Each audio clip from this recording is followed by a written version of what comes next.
Hello दोस्तों, मैं सुजाता साहू आज फिर एक नया टॉपिक लेके आई हूँ।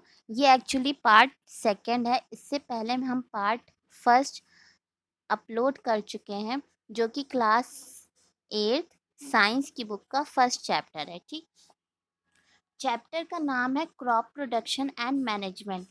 इससे पहले पार्ट फर्स्ट में हमने डिस्कस किए थे कुछ स्टेप्स प्रोसीजर, जैसे preparation of soil, sowing, adding manures and fertilisers and irrigation.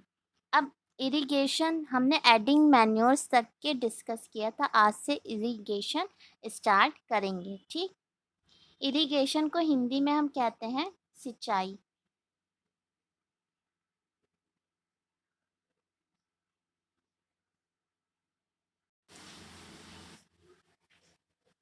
जैसा कि हम सभी जानते हैं, सभी जीवित प्राणियों को पानी की आवश्यकता होती है उनकी वृद्धि तथा विकास के लिए। पेड़ पौधे जल मिट्टी से सोखते हैं तथा जो पोषक तत्व होते हैं कभी कभी जल के द्वारा जो आवश्यक और लाभकारी पोषक तत्व होते हैं वो भी पौधों तक पहुंच जाते हैं, जिससे क्या होता है, फसल अच्छी होती है, पेड़ पौधों में वृद्धि होती है, विकास अच्छा होता है। अब जल न केवल पोषक तत्व पेड़ पौधों तक पहुंचाते हैं, उन्हें गर्म हवाओं से और ठंड से भी बचाते हैं। मिट्टी की नमी बनाए रखने के लिए किसान क्या करते हैं, नियमित रूप से फसलों को पानी देते हैं, जिसे हम इंग्लिश में इरिगेशंस एंड हिंदी में सिंचाई कहते हैं। लेकिन कुछ पौधों को कम पानी की ज़रूरत होती है और कुछ फसलों को ज़्यादा पानी की ज़रूरत होती है। आप लोगों ने देखा होगा कि जिन्हें ज़्यादा पानी की ज़रूरत होती है, ऐसे फसल क्या होते हैं, गर्मियों में उगाए जाते हैं। और जिन्हें कम पानी की ज़रूरत पड़ती है, ऐसे फसलों को, ऐसे पेड़ पौधों को हम ठंडियों में उगाते हैं।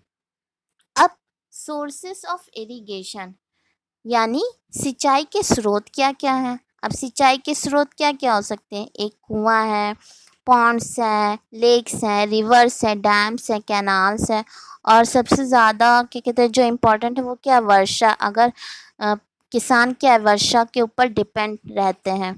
अगर बारिश नहीं होगी तो उनकी फसलों को काफ़ी नुकसान पहुंचता है, और अगर बारिश ज़्यादा हो गई तो भी उनकी फसलों को नुकसान पहुंचता है। अब यहाँ पे देखिए, ट्रेडिशनल मेथड ऑफ इरिगेशन। पहले के ज़माने में लोग पानी को अपने खेतों तक पहुँचाने के लिए कई तरह की विधियों को अपनाते थे, और काफ़ी मज़दूर और मेहनत भी लगती थी।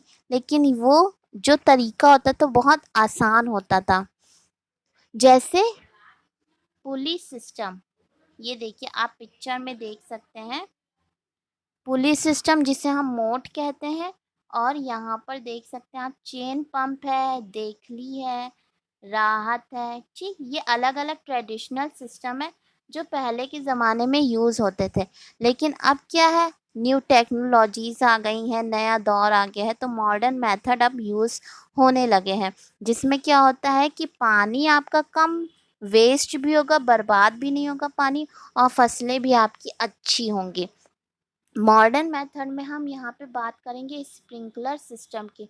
स्प्रिंकलर सिस्टम को हम हिंदी में कहते हैं छिड़काव विधि। ये काफ़ी सरल और अच्छी विधि है। यह विधि उन स्थानों के लिए बहुत अच्छी होती है जहाँ पर पानी कम मात्रा में होती है। इस विधि में जो पाइप्स होते हैं, जो पाइप यूज़ होता है, उसकी ऊपरी जो सतह होती है और चोटी होती है वो घुमावदार होती है, और उसमें छेद बने होते हैं छोटे छोटे। तो जब पानी काफ़ी तेज़ दबाव और प्रेशर से आता है, तब इसी छेद के द्वारा पानी बाहर निकलता है और फसलों तक पहुंच जाता है।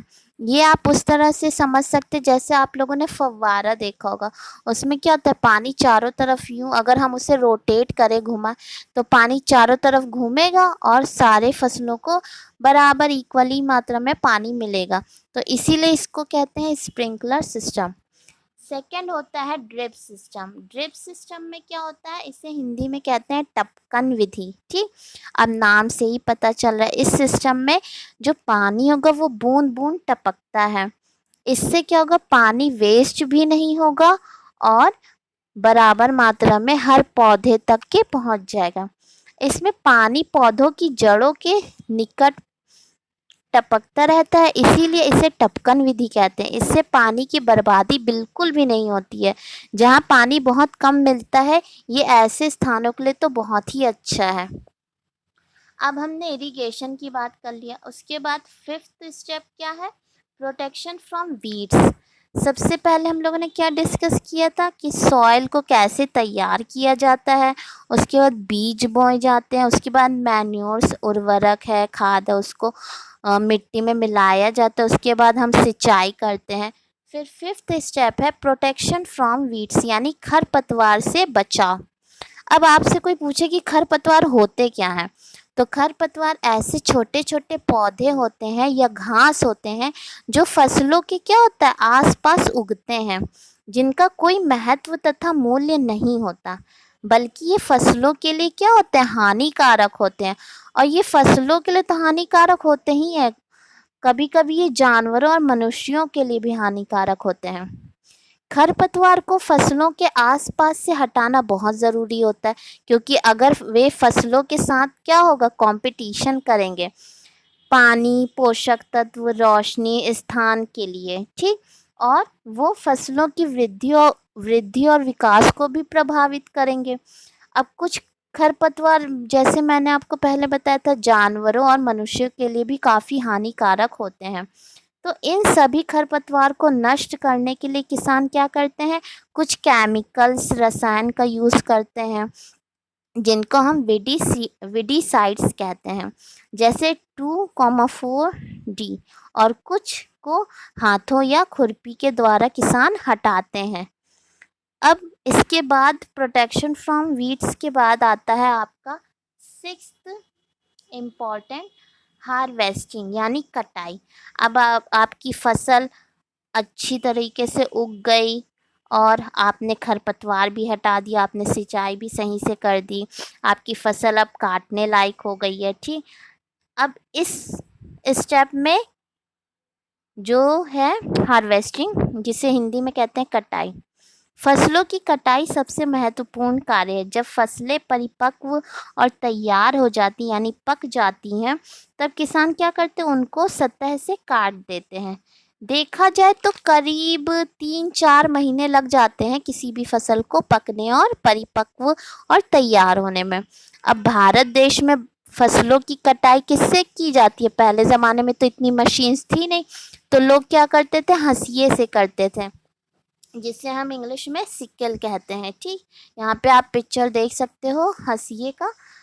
और अब क्या होता है, फसल काटने वाली मशीनें आती हैं, फिर क्या होता है, फिर उन फसलों से जो बीज होते हैं उनको अलग किया जाता है। कैसे, या तो आप उसे ताड़ कर, यानी ताड़ना मीन्स होता है जैसे पटका जाता है गांव में, ऐसे फसलों को बहुत तेज़ी से, ताकि उनके बीज अलग हो सके, ठीक। उसको हम क्या कहते हैं इंग्लिश में, थ्रेशिंग।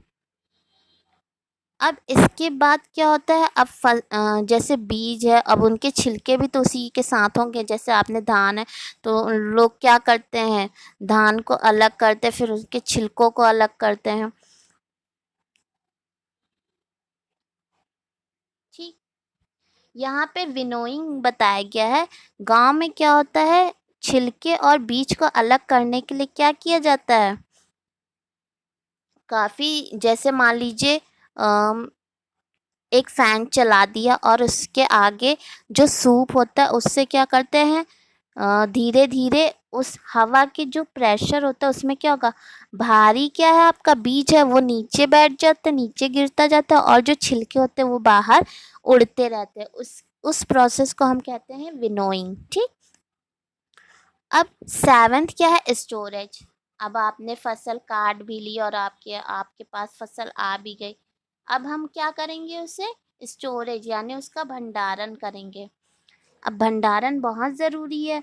अब मान लीजिए 1-2 किलो तो है नहीं आपके पास फसल, ज़्यादा टन्स में होते हैं अनाज, तो उन सारे अनाज को एक जगह रखने के लिए कुछ ना कुछ तो प्रिकॉशन हमें लेना ही पड़ेगा।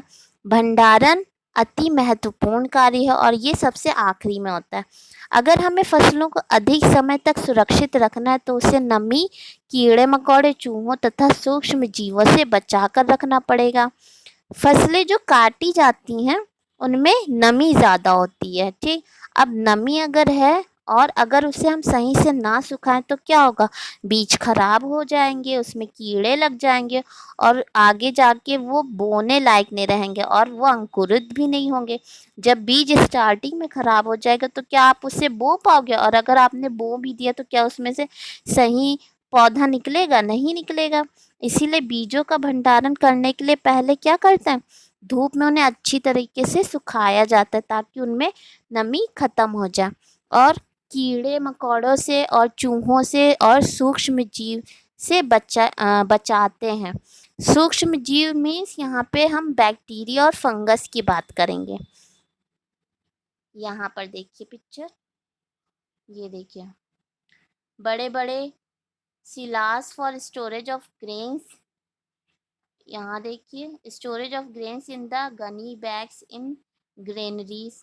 डिफरेंट डिफरेंट गोडाउंस में डिफरेंट डिफरेंट जो फसलें होती हैं उनको अच्छे से रखा जाता है। अब किसान फसलों की बीजों को, कुछ किसान देखिए जूट के बैग में रखते हैं ताकि उन्हें चूहों और कीड़ों से बचाया जा सके। कुछ लोग क्या करते हैं, जैसे घर में अगर 2-3 बोरी अनाज है तो क्या करेंगे, नीम के पत्तों का इस्तेमाल करते हैं। आपको पता ही है नीम के पत्ते क्या होते हैं, मेडिसिनल प्लांट की श्रेणी में आते हैं और ये कीड़े मकोड़ों को दूर रखते हैं। और ज़्यादा अनाज अगर स्टोरेज करना है, भंडारण करना है, तो जो बड़े बड़े क्या कहते हैं फैक्ट्रीज गोडाउंस होते हैं वहाँ पे क्या होता है, केमिकल्स का यूज़ किया जाता है। डिफरेंट तरीके के केमिकल प्रयोग किए जाते हैं ताकि उनमें कोई भी बैक्टीरिया या फिर कोई भी कीड़े मकोड़े ना आए, उससे बचाव हो सके। इसी तरह आपका ये चैप्टर फिनिश होता है। ये चैप्टर फर्स्ट था। आई होप आप लोग को समझ में आया होगा। आप कमेंट करके बताइएगा। और अगर आपको न्यू चैप्टर, जैसे ये फर्स्ट चैप्टर था क्लास 8th का, सेकंड चैप्टर जल्दी ही आएगा। Thank you for watching. Thank you very much.